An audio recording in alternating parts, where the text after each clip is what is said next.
Esto no es un podcast. Es una invitación a pensar en cómo somos. A Contracorriente, un espacio para mirar la cultura desde todas las aristas. Un nuevo episodio de A Contracorriente. Continuamos el diálogo sobre temas interesantes vinculados a la cultura, esa visión de cultura que defendemos desde acá, desde la reflexión colectiva, la cultura en su sentido más amplio, la que necesitamos y tanto defendemos desde los medios de comunicación. Y en el diálogo nos sigue acompañando Yanisca Lugo González, es educadora popular, vinculada al quehacer del Instituto de Investigación Cultural Juan Marinelo, también al Centro Martin Luther King. Bienvenida nuevamente, Yanisca. Gracias, Evelyn. Hoy mucho que tiene que ver el espacio lo dedicamos a la educación popular, mucho con tu quehacer, desde la articulación, desde cuánto aporta este movimiento de, si pudiéramos llamarlo así, de la educación popular con sus principales exponentes a lo largo de la historia, sobre todo en los últimos años, cómo valorar este concepto en su versión más amplia.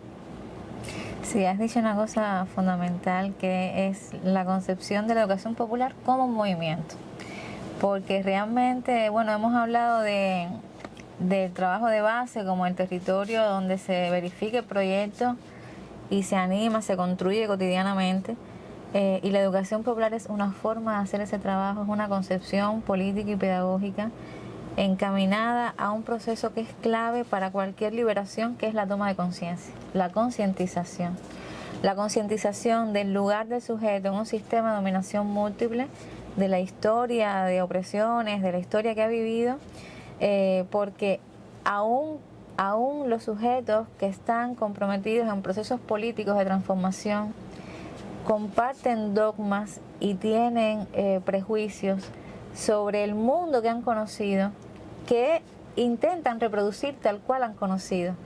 Y es difícil imaginar el mundo distinto, el mundo de relaciones distintas.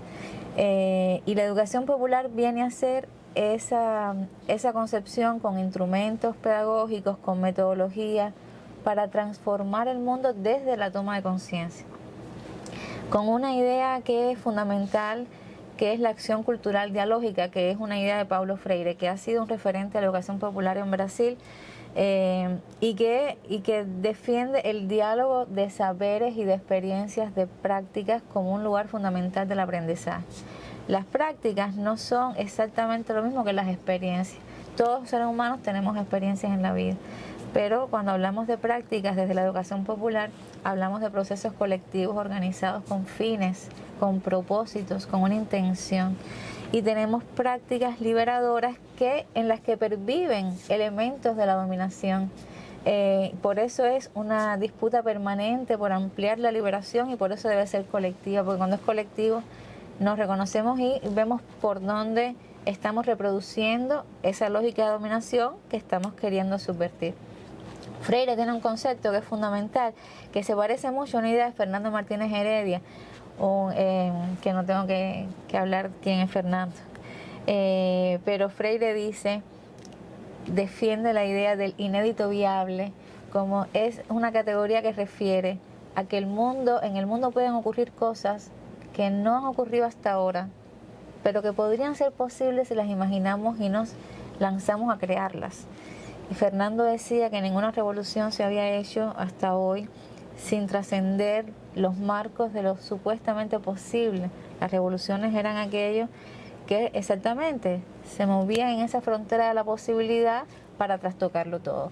Y la educación popular es desde el individuo hasta lo colectivo, un viaje de ida y vuelta de lo colectivo al individuo para convertirnos en sujeto que toma conciencia de lo inédito viable, de la estructura de opresiones en la que se ubica el sujeto y de la capacidad de creación y de transformación que tiene. Entonces, es importantísimo para el movimiento popular defender la concepción político-pedagógica de la educación popular, porque es una concepción en la que se emancipa el sujeto en el propio proceso educativo. No se narra desde una tribuna de todo el saber que concentra todos los saberes cómo el mundo debe ser, sino que se construye desde las prácticas de mundos distintos una síntesis de posibilidad de transformación. Y eso deriva en transformaciones en el propio proceso de aprendizaje y también en el regreso a las prácticas. Me parece fundamental una idea de la educación popular que tiene que ver con que, aunque el sujeto ha sido víctima de un sistema de dominación múltiple y está trabajando con un sujeto que está en un proceso de emancipación y de liberación, no es víctima el sujeto, es potencia.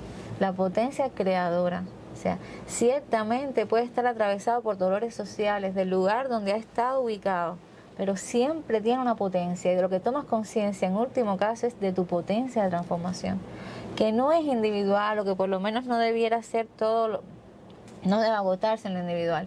Es una potencia que se realiza y magnifica cuando estás en ese sujeto colectivo del que te sientes parte. Entonces la educación popular defiende una participación para el poder, que tiene que ver con querer participar, tener esa voluntad que se asocia a un resultado mejor. O sea, la gente participa porque cree que participando las cosas van a ser mejor, va a encontrar lo que busca, por eso tiene la voluntad de participar. Pero además debe saber participar, tenemos que formar para la participación, tener la capacidad, la gente, de insertarse y aprovechar los cauces instituidos para la participación con conocimientos técnicos. Fidel decía que las revoluciones las hacen sujetos que no fueron nunca capaces de apropiarse de la cultura dominante, porque no eran sujetos de interés de la cultura dominante, y que en el mismo proceso en que se liberan tienen que conocer esa cultura, apropiarse de ella, apropiarse de la técnica y transformar. Es decir, las cosas no se dan unas cosas primero y otras después, se constituye ese sujeto emancipado en el mismo proceso en que se está dando la transformación. Y la educación popular está diciendo, esa potencia que se enriquece y que se construye colectivamente, se funda en un quehacer, que no es el activismo, que no es salir corriendo a hacer montones de cosas para sentirte mejor porque las has hecho. El quehacer es esa práctica colectiva de ir fundando en un proceso. La educación popular acompaña procesos de base. No puede haber cursos y puede haber espacios de educación popular, pero realmente la educación popular es una propuesta que va a acompañar un proceso de base en esa toma de conciencia del sujeto colectivo, en su emancipación, para tomar conciencia de su potencialidad para las transformaciones de lo que está viviendo, con esa idea de Paulo Freire del inédito viable, que es el compromiso de imaginar el mundo, cosa que es muy difícil, porque aún las personas que, te digo, están queriendo transformar la realidad, muchas veces reproducen para su transformación los métodos y modos que han aprendido en la cultura en la que se han formado. ¿Cómo se rompe eso? Cómo la institucionalidad genera tareas, movimientos y procesos sociales que contribuyan a la ruptura de esos bordes con los que imaginamos la vida para pensar el mundo distinto. Es una tarea educativa, es una tarea política y es una tarea que se tiene que verificar en acciones, en una praxis, en prácticas políticas concretas.